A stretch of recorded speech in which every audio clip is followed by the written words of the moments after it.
ბათუმი რომ ისევ შემოუერთდა საქართველოს, ანუ 1878 წლისთვის, ქალაქში სულ 1000 მცხოვრები იყო, რომელიც 4ჯერ გაიზარდა უახლოეს 4 წელიწადში. ეს იზრდა ქალაქში რომ ხოხბები ფრენენ და გარეული ტახები დაშლიკინებენ. თუმცა ჯერ ქალაქი არ ქვია ოფიციალურად.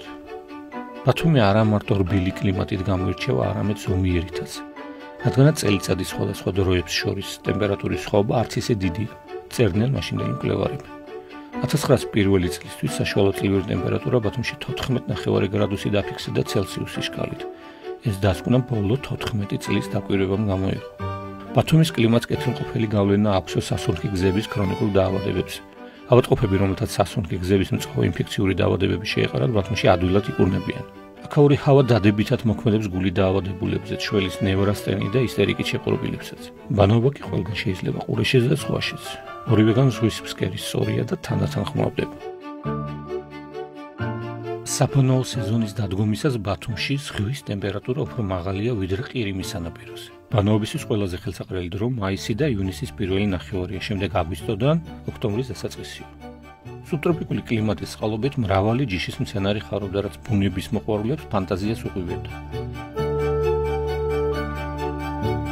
სანამ ქალაქის ბაღი და ბულვარი გაშენდებოდა, ბათუმში 2 პატარა ბაღი იყო.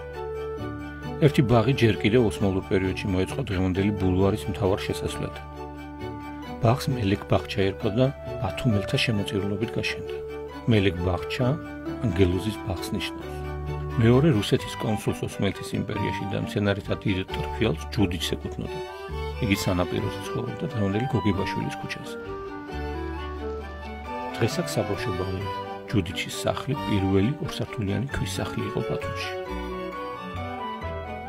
აქ ხარობს როდოდენდრონი და აზალია, რომელიც მთელს რუსეთის იმპერიაში სათბურებში მოჰყავდათ. პირველი საოცრება ეს აღმოაჩინეს რუს მკვლევარებმა, როცა ბათუმის მიწას ფეხი დაადგეს. რომ არაფერი ვთქვათ მაგნოლიასა და ოლეანდრზე, არაუკარიასა და ჰიმალაურ კედარზე. გარდა ამისა, ჯუდიჩი საგანგებოდ იწერდა უცხოეთიდან იშვიათ ეგზოტიკურ მცენარეებს და დეკორატიულ ხეებს.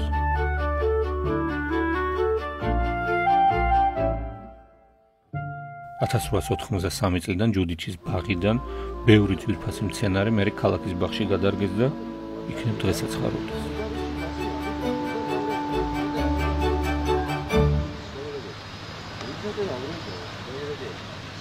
Gracias.